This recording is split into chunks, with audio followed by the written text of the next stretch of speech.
सभी मित्रों को मेरा प्रणाम।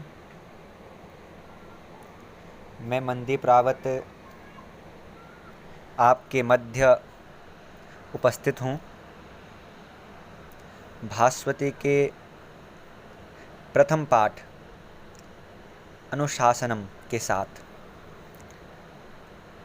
आज हम भास्वती का जो प्रथम पाठ है अनुशासनम, इस पाठ का भावार्थ आपको बताएंगे और कल इसके जो प्रश्नोत्तर हैं उनको हल करेंगे। तो सर्वप्रथम आज हम इस पाठ का दो भागों में इस पाठ की वीडियो बनेगी। एक भाग में इसका भावार्थ आपको बताया जाएगा और द्वितीय भाग में इस पाठ के प्रश्नोत्तर आपको बताए जाएंगे। तो आज का जो प्रथम भाग है इसकी शुरुआत करते हैं। तो आपको पता ही है कि आपका प्रथम पाठ है अनुशासनम। अनुशासन शब्द आपने प्रायः सुना ही होगा विद्यालयों में। तो जो प्रस्तुत, तो इसकी थोड़ा हम व्याख्या ये देखते हैं क्या क्या लिख रखा है इसमें। प्रस्तुत अंश वैदिक वाङ्मय में अद्वितीय स्थान रखने वाले तैत्तिरीय उपनिषद के 11वें अनुवाक शिक्षावल्ली से संकलित है। जो प्रस्तुत पाठ है ये वैदिक वाङ्मय में अद्वितीय स्थान रखने वाले जो तैत्तिरीय उपनिषद है उसके 11वें अनुवाक शिक्षावल्ली से संकलित किया गया है। ये पाठ उपनिषदों का प्रादुर्भाव वैदिक ज्ञान के विकास रूप में हुआ है। जो उपनिषद हैं उनका प्रादुर्भाव जो है क्यों हुआ है? वैदिक ज्ञान के विकास हेतु उपनिषदों का विकास हुआ है। ठीक है ना। उपनिषद का अर्थ है ज्ञानार्थ, गुरु के समीप बैठना। उपनिषद, उप माने समीप, बैठना किसके? गुरु के। किस चीज़ के लिए बैठना है? ज्ञान के लिए, ज्ञानार्थ। ठीक है। इस गुरु शिष्य परंपरा में अध्ययन के उपरांत आचार्य के द्वारा शिष्य को जीवनोपयोगी यह उपदेश दिया गया है। तो इस गुरु शिष्य परंपरा में, हमारे भारत में गुरु शिष्य परंपरा है, तो गुरु शिष्य परंपरा में जो है अध्ययन के उपरांत, जब अध्ययन हो गया उसके उपरांत आचार्य के द्वारा शिष्य को जीवनोपयोगी, जो ये नीचे आपका ये पाठ है इसमें जो संदेश दिए गए हैं, ये उपदेश दिया गया। यह मनोरम उपदेश इतने सहज भाव से प्रस्तुत किया गया है कि सीधा हृदय को स्पर्श करता है। तो अब देखते हैं इसका अर्थ। वेदम अनुच्य आचार्यो अंतेवासिनम अनुशास्ते। वेदम माने वेद को, अनुच्य माने पढ़ा करके, आचार्य माने आचार्य, अंतेवासिनम माने शिष्य को, अनुशास्ते माने उपदेश देता है। सत्यम वद, सत्य बोलो। धर्मम चर, धर्म का आचरण करो। स्वाध्यायान मा प्रमदः, इसका संधि विच्छेद करेंगे तो स्वाध्यायात मा प्रमदः, त को न हो गया, स्वाध्यायान मा प्रमदः माने स्वाध्यायात माने स्वाध्याय से, मा प्रमदः, मा माने मत करो, प्रमदः मा माने मत करो, नहीं करो। प्रमदः माने प्रमाद, प्रमाद माने होता है आलस्य। स्वाध्याय करने से, अच्छी पुस्तकों को पढ़ने में आलस्य मत करो। आचार्याय प्रियम धनम आहृत्य, आचार्याय प्रियम धनम आहृत्य प्रजातंतुम मा व्यवच्छेत्सिः। आचार्याय माने आचार्य के लिए, प्रियम माने प्रिय, धनम माने धन, आहृत्य माने ला करके, प्रजातंतुम माने वंश परंपरा को, जो वर्षों से चली आ रही परंपरा है उसको, माँ व्यवच्छेत्सिः, उसको मत तोड़ो। आचार्य के लिए धन लाने की आवश्यकता नहीं है। जैसे आपको पता ही है कि वैदिक काल में आचार्य शिष्यों से पढ़ाने के बदले धन नहीं लेते थे, उन्हें अपने आश्रमों में पढ़ाते थे और शिष्य जो भिक्षा लेके आता था वही उसी भिक्षा का के अन्न से भोजन बनता था। आचार्य भी उसी भिक्षा के अन्न को खाता था और शिष्य भी वही खाते थे और इस प्रकार से जो है आश्रम की व्यवस्था चलती थी। परंतु वहाँ पर किसी प्रकार की जो है शुल्क पढ़ाने का नहीं लिया जाता था। तो इसलिए बोल रहे हैं कि प्रिय धन ला करके आचार्य के लिए जो वंश परंपरा है, जो वर्षों से चली आ रही परंपरा है, उसको मत तोड़ो।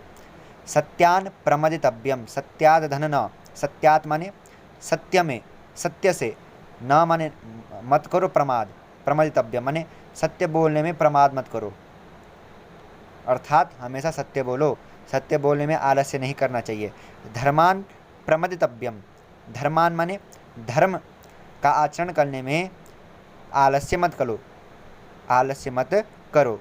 कुशलान प्रमदितव्यम, जो आपके अंदर की कुशलताएं हैं, जो आपके अंदर की निपुणताएं हैं, उनको आपके अंदर कुछ ना कुछ एक कुशलता है, निपुणता है, उसका विकास करने में आलस्य मत करो। भूत्यै न प्रमदितव्यम, भूत्यै माने ऐश्वर्य, धन की प्राप्ति में भी किसी प्रकार का आलस्य मत करो। स्वाध्याय प्रवचनाभ्याम न प्रमदितव्यम, स्वाध्याय अच्छी पुस्तकों के अध्ययन में प्रमाद मत करो, माने आलस्य मत करो। और प्रवचनाभ्याम, जो आचार्य के द्वारा आपको प्रवचन दिए जाते हैं, उनको सुनने में भी आलस्य मत करो। कुशलान प्रमदितव्यम। अब आगे आपका देव पितृकार्याभ्याम न प्रमदितव्यम, देवताओं के और पितरों के कार्यों में भी आलस्य नहीं करना चाहिए। मातृदेवो भव, माता को देवता के समान मानो। पितृदेवो भव, पिता देवता के समान होता है, यह मानो। आचार्य देवो भव, और आचार्य क्या है, देवता के समान है। अतिथि देवो भव, और अतिथि जो आपके घर में आते हैं वे भी देवता के समान है, यह मानो। यान्य नवद्यानि कर्माणि तानि सेवितव्यानि नो इतराणि, यानि अनवद्यानि, यानि माने जो, इसमें संधि हुई है, यानि धन अनवद्यानि, यान्य नवद्यानि, ठीक है ना। तो यानि माने जो,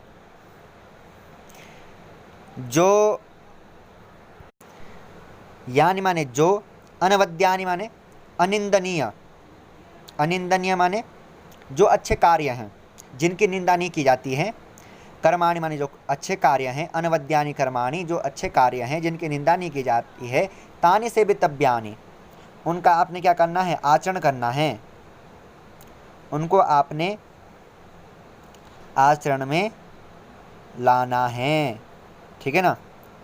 सेवितव्यानि, उनका पालन करना आपने, उन कार्यों का। नो इतराणि, और जो अनिंदित कर्म हैं उनका तो आपने क्या करना है, आचरण करना है, और जो निंदनीय कर्म है उनका आचरण आपने नहीं करना है। नो इतराणि, इसके अलावा कोई भी आपको आचरण नहीं करना है। यान्यस्माकं सुचरितानि तानि त्वयोपास्यानि नो इतराणि, यानि अस्माकं, यानि माने जो, अस्माकं माने हमारे लिए, सुचरितानि माने अच्छे चरित्र वाले लोग हैं, तानि त्वयोपास्यानि, जो हमारे लिए कैसे चरित्र वाले लोग हैं, अच्छे चरित्र वाले लोग हैं। तानि यानी उनको, त्वयोपास्यानि, तुम्हारे द्वारा उनकी उपासना की जानी चाहिए, अन्यों की नहीं। जो सुचरित्र हैं, सुचरित्र कौन है, राम हैं, तो राम की आप क्या करेंगे, उपासना करेंगे, उनकी उपासना करेंगे ना हम, राम जी की, भगवान राम की उपासना तो करेंगे ही आप, क्योंकि वो क्या है, सुचरित्र हैं। नो इतराणि, सुचरित्र के अतिरिक्त रावण की आप उपासना करेंगे, रावण की आप पूजा करेंगे, नहीं करेंगे ना, क्योंकि वो सुचरित्र नहीं है। अर्थात जो सुचरित्र हैं उनकी उपासना आपने करनी है, कुछ चरित्रों की आपने उपासना नहीं करनी है। अथ यदि ते कर्म विचिकित्सा वा वृत्त विचिकित्सा वा स्यात्, अथ यदि ते, अर्थात यदि आपको कर्म विचिकित्सा माने कर्म जो होते हैं उचित और अनुचित कर्म के विषय में संदेह हो, यदि आपको कर्म चिकित्सा का मतलब होता है उचित और अनुचित कर्मों के विषय में संदेह हो। वृत्त विचिकित्सा माने आचरण के विषय में संदेह हो, यदि आपको कर्म विचिकित्सा उचित और अनुचित कर्मों के विषय में संदेह हो, और वृत्त विचिकित्सा, और वृत्त माने होता है आचरण से संबंधित विषय में कोई संदेह हो। ये तत्र ब्राह्मणाः सम्मर्शिनः युक्ता अयुक्ताः अलोक्षा धर्मकामाः स्युः। यथा ते तत्र वर्तेरन् तथा तत्र वर्तेथाः। ये तत्र ब्राह्मणाः। यदि बोला आपको क्या हो, अपने कर्मों, उचित और अनुचित कर्मों के विषय में संदेह हो और अपने आचरण के विषय में संदेह हो, तो आपने क्या करना है, ये तत्र ब्राह्मणाः। तो जो आपके आसपास, तत्र माने वहाँ, माने आपके आसपास जो क्या है, ब्राह्मणाः ब्राह्मण हैं, सम्मर्शिनः विचारशील हैं, युक्ता अयुक्ताः, युक्ता अयुक्ताः माने ज्ञान विज्ञान में संतृप्त, स्वतंत्र निर्णय में लेने में समर्थ। युक्ता अयुक्ताः मतलब होता है जो स्वतंत्र रूप से निर्णय ले सके और ज्ञान विज्ञान से संतृप्त हो, जो ज्ञानी हो और स्वतंत्र रूप से क्या ले सकता है, निर्णय ले सकता है। अलुक्षाः माने, लुक्ष माने होता है कठोर, अलुक्षाः माने कोमल, जो कोमल हो। धर्मकामाः जो धर्म की कामना करने वाले हों, धर्म का आचरण करने वाले हों, ठीक है। स्युः माने हों। यथा ते तत्र वर्तेरन्, यथा माने जैसे वे वहाँ, वर्तेरन् माने आचरण करते हैं, तथा तत्र वर्तेथाः वैसा ही आपने आचरण करना है। यदि आपको संदेह हो गया कि क्या करना है जी, क्या नहीं करना है, कैसा आचरण करना है, तो आपने क्या देखना है, अपने आसपास कोई विद्वान व्यक्ति होगा, ब्राह्मण व्यक्ति होगा, विचारशील व्यक्ति होगा, और युक्ता अयुक्ता माने जो ज्ञानी होगा और स्वतंत्र रूप से निर्णय लेने वाला होगा, कोमल होगा, धर्म का आचरण करने वाला होगा। तो जैसा वो व्यक्ति वहाँ पर आचरण करेगा वैसे आपने आचरण करना है। ऐसा आदेशः यह आदेश है, ऐस उपदेशः यही उपदेश है, ऐसा वेदोपनिषद यही वेद और उपनिषदों की वाणी है। एतदनुशासनम, एतत् अनुशासनम, एतदनुशासनम ये संधि हो गई। एतत् धन अनुशासनम, एतदनुशासनम माने यही क्या है, अनुशासन है। एवं उपासितव्यम, इसी का आपने क्या करना है, उपासितव्य माने आचरण करना है। एवं चैतदुपास्यम, एवं च एतत् उपास्यम, एवं यही आपने क्या करना है, आचरण में लाना है। गुरु का कहने का मतलब है, जो मैंने ऊपर जितनी भी हमने बातें कही, जितनी भी मैंने आपको बातें बताई, यही बातें आपने अपने आचरण में लानी है। धन्यवाद।